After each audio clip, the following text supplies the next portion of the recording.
Hi there, our highly valued, treasured and esteemed viewers and listeners, and welcome back to your channel of choice.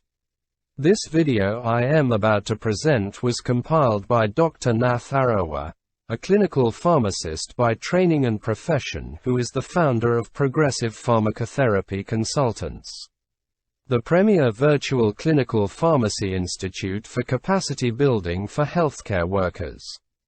The Virtual Clinical Pharmacy Institute with a difference, where patient safety, medication therapy management and optimal clinical outcomes are very crucial and non-negotiable to us. Here we seek to remain your premier source of crucial tips for high-impact pharmacotherapy services. So, on behalf of the Institute, I humbly urge you all to sit back and spare me part of your very precious time to share with you very useful tips which may prove very, very handy in your line of duty. I now welcome you all to part 474 of our pharmacotherapy series, which majors in hematopoietic cell transplantation. The next case reads, KBS, a 22-year-old man, has acute myelogenous leukemia, abbreviated as AML, in first remission after induction chemotherapy with standard doses of cytarabine and daunorubicin and consolidation with high-dose cytarabine. KBS has poor risk cytogenetics, with abnormalities of 11q23 and inversion 3. Thus, he will receive an allogeneic hematopoietic cell transplantation as part of post-remission therapy. Typing performed on family members has identified a fully human leukocyte antigen abbreviated as HLA-matched sibling donor. KBS returns to the clinic today for a pre-transplantation workup. At this time, his physical examination is non-contributory. All laboratory values are within normal limits. A bone marrow biopsy reveals less than 5% blasts. KBS has a normal electrocardiogram and cardiac wall motion study. His renal, hepatic, and pulmonary function tests are normal. So my question to you reads: is an allogeneic hematopoietic cell transplantation indicated for KBS?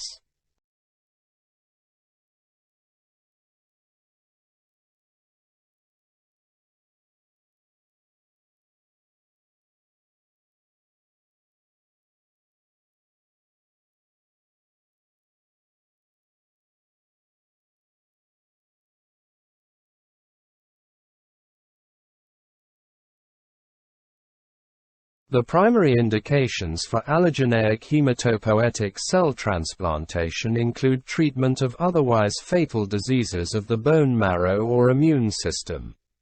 The optimal role and timing of allogeneic hematopoietic cell transplantation, in contrast to other therapies, remains controversial, especially because treatment options for acute myeloid leukemia have increased. The National Comprehensive Cancer Network treatment guidelines for acute myeloid leukemia include the use of allogeneic hematopoietic cell transplantation. A matched sibling or alternative donor, e.g., matched unrelated donor, abbreviated as MUD, hematopoietic cell transplantation is recommended as part of post-remission therapy in patients with preceding hematologic disease, e.g., myelodysplasia, secondary acute myeloid leukemia, or poor-risk cytogenetics, as in the case of KBS. Current research efforts focus on the use of reduced-intensity preparative regimens and the utility of hematopoietic cell transplantation relative to novel targeted agents in the hope of improving the outcome of allogeneic hematopoietic cell transplantation. KBS is eligible for allogeneic hematopoietic cell transplantation by virtue of his cytogenetics and the availability of a histocompatible donor. In addition, he meets age and organ function eligibility requirements and is in complete remission with minimal residual disease. My next question to you reads: Why is histocompatibility important in selection of the donor in patients like KBS, who undergo an allogeneic hematopoietic cell transplantation?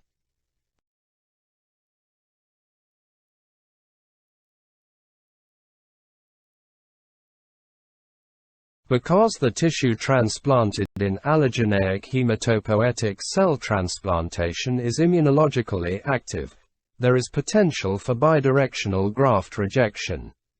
In the first scenario, cytotoxic T cells and natural killer, abbreviated as NK, cells belonging to the host, recipient, recognize MHC antigens of the graft, donor hematopoietic stem cells, and elicit a graft rejection response. This results in ineffective hematopoiesis, i.e., inadequate absolute neutrophil count and/or platelet counts, post-transplant.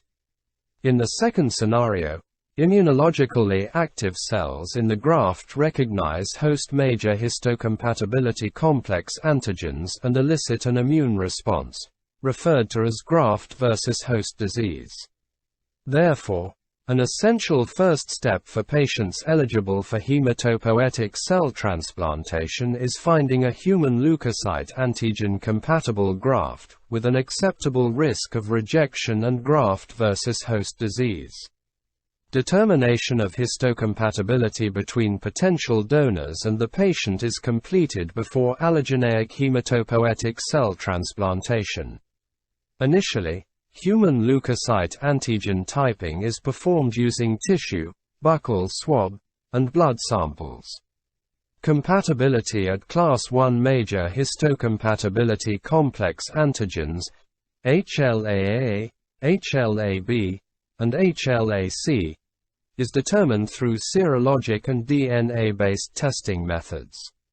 Currently, most clinical and research laboratories are also performing molecular DNA typing. A donor-recipient pair with different human leukocyte antigens, i.e., antigen mismatched, always has different alleles, whereas pairs with the same allele always have the same antigen and are termed matched. However, some pairs have the same human leukocyte antigen but different alleles and are thus allele mismatched. Graft rejection is least likely to occur with a syngeneic donor, meaning that the recipient and host are identical, that is monozygotic, twins. Identical twins occur spontaneously in nature in approximately 1 in 100 births. Thus, it is unlikely that a patient would have a syngeneic donor. In those patients without a syngeneic donor, initial human leukocyte antigen typing is conducted on family members because the likelihood of a complete histocompatibility match between unrelated individuals is remote. Siblings are the most likely to be histocompatible within a family. However, only 25% of potential hematopoietic cell transplantation recipients will have a human leukocyte antigen identical sibling. Lack of a human leukocyte antigen matched sibling donor can be a barrier to allogeneic hematopoietic cell transplantation. Alternative sources of allogeneic hematopoietic stem cells, such as related donors mismatched at one or more human leukocyte antigen loci, or MUDs, are used. Establishment of the National Marrow Donor Program has helped increase the pool of potential donors for allogeneic hematopoietic cell transplantation. Through this program, a human leukocyte antigen-matched unrelated volunteer donor might be identified.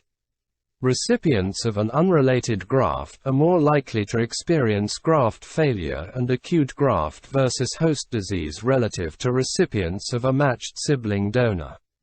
Thus, work is ongoing to identify factors that predict graft failure or graft versus host disease to improve the availability and safety of unrelated donor transplants. See graft rejection section. The preparative regimen and/or graft versus host disease prophylaxis may be altered based on the mismatch between the donor and the recipient.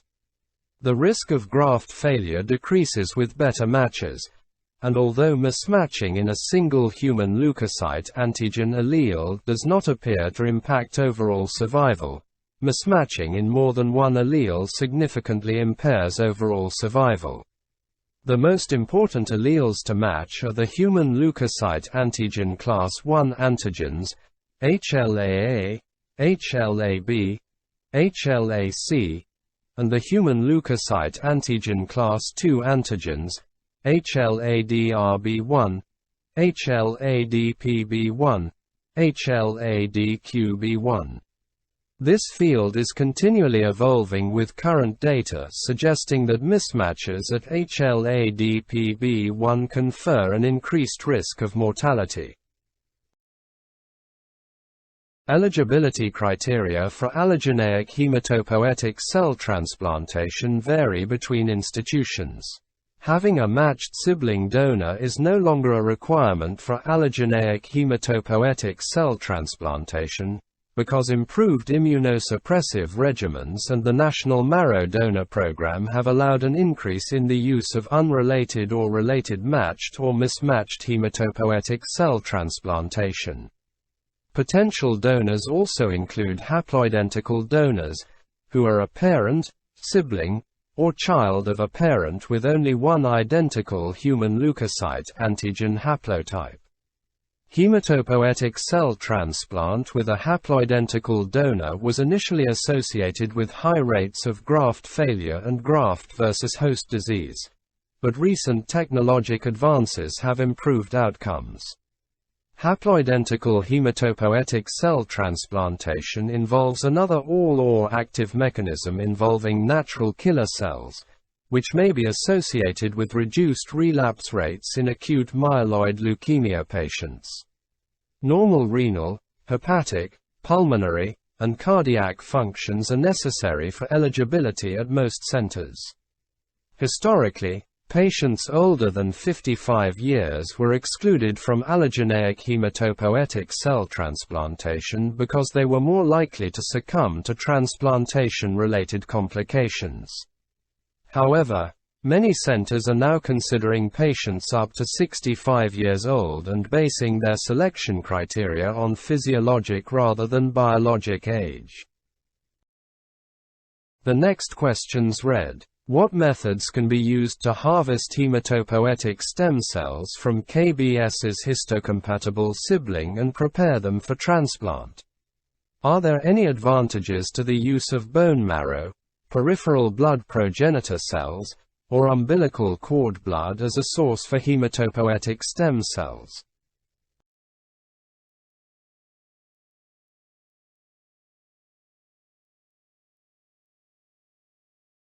The method of harvesting allogeneic hematopoietic stem cells varies according to the site of harvest, i.e., bone marrow, peripheral blood, or umbilical cord blood. ABO incompatibility increases the complexity of hematopoietic cell transplantation, but is not an obstacle to hematopoietic cell transplantation. The hematopoietic stem cells may need additional processing to reduce the RBCs infused with the hematopoietic cell transplantation product if the donor and recipient are ABO incompatible, which occurs in 30% to 40% of sibling donor hematopoietic cell transplantations and is higher in unrelated donor hematopoietic cell transplantation. Various strategies post-transplant used to manage blood support for ABO-incompatible hematopoietic cell transplantation recipients include the infusion of donor-type fresh frozen plasma to provide a noncellular source of A or B antigens, as well as transfusing type volume-reduced RBCs and platelets or ORBCs to minimize the risk of immune-mediated hemolytic anemia and thrombotic microangiopathic syndromes. We will now look at bone marrow. Harvesting bone marrow entails a surgical procedure in which marrow is obtained from the iliac crests. Allogeneic bone marrow is obtained from the donor under local or general anesthesia on day 0 of bone marrow transplant.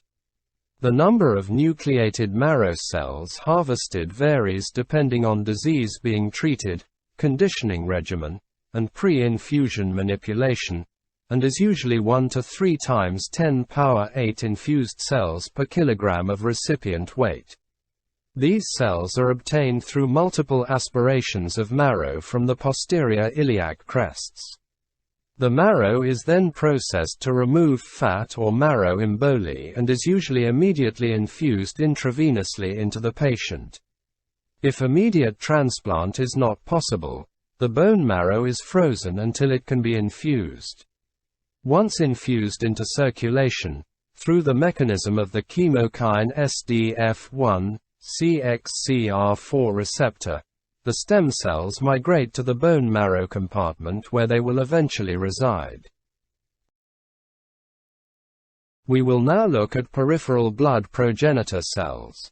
As mentioned earlier, hematopoietic stem cells continuously detach, enter the circulation, and return to the marrow. Thus, the peripheral blood is a convenient source of hematopoietic stem cells. The number of peripheral blood progenitor cells is estimated by using the cell surface molecule CD34 as a surrogate marker. The number of circulating CD34+ cells in blood is increased by mobilizing them from the marrow. The most commonly used regimen to mobilize allogeneic, healthy, donors is a 4 to 5 day course of fulgrastim 10 to 16 micrograms per kilogram per day subcutaneously, followed by pheresis on the 4th or 5th day when peripheral blood levels of CD34+ cells peak. An adequate number of hematopoietic stem cells is usually obtained with 1 to 2 pheresis collections. The optimal number of CD34+ required is 4 to 10 times 10^6 cells per kilogram of recipient body weight for a human leukocyte antigen identical sibling donor transplant, with haploidentical transplants requiring greater numbers. Higher cell doses have been associated with not only more rapid engraftment, but also fewer fungal infections and improved overall survival. Hematopoietic stem cells obtained from the peripheral blood are processed like bone marrow-derived stem cells, and may be infused immediately into the recipient or frozen for future use. Compared to bone marrow, peripheral blood progenitor cell infusions are associated with quicker neutrophil and platelet engraftment.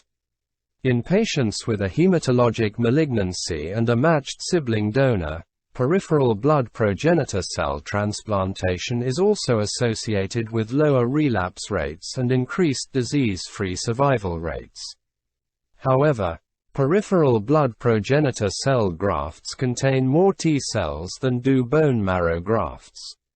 Therefore, peripheral blood progenitor cell transplantation has a similar incidence of acute graft versus host disease, but an approximately 20% higher incidence of extensive stage and overall chronic graft versus host disease.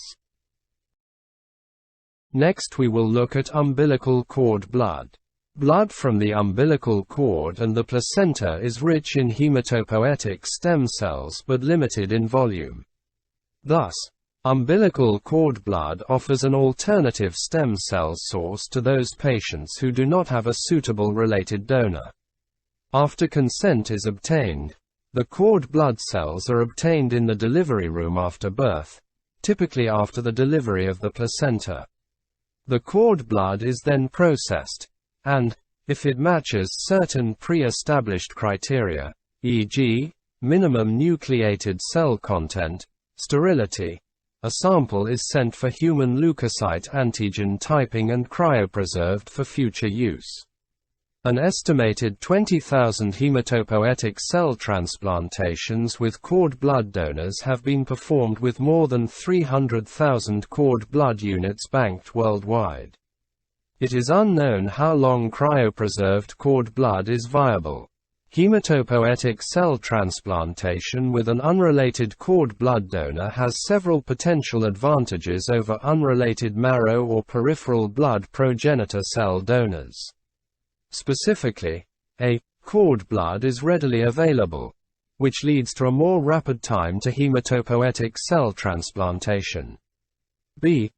Lack of stem cell exposure to the thymus allows for greater degrees of human leukocyte antigen disparity as compared to bone marrow or peripheral blood progenitor cell. And C. Despite the less stringent human leukocyte antigen matching, mismatched cord blood cells are less likely to cause graft versus host disease, while still maintaining GVT activity. The less stringent human leukocyte antigen requirements increase the likelihood of identifying a suitable allogeneic donor, which is particularly beneficial for minority populations who are underrepresented in adult registries and often lack matched stem cell sources. Outcomes in umbilical cord blood recipients are improved with fewer human leukocyte antigen mismatches and greater numbers of CD34+ cells. However, the limited number of hematopoietic stem cells in cord blood is a disadvantage, in particular when considering adult patients. In order to overcome the cell dose limitation and improve engraftment, researchers have been studying infusing two cord blood units, co-infusing a cord blood unit with highly purified CD34+ cells from haploidentical donors and ex vivo expansion of cord blood progenitors, delivery of the cord blood unit directly into the bone marrow space, and priming of cord blood with agents that may facilitate homing to the bone marrow.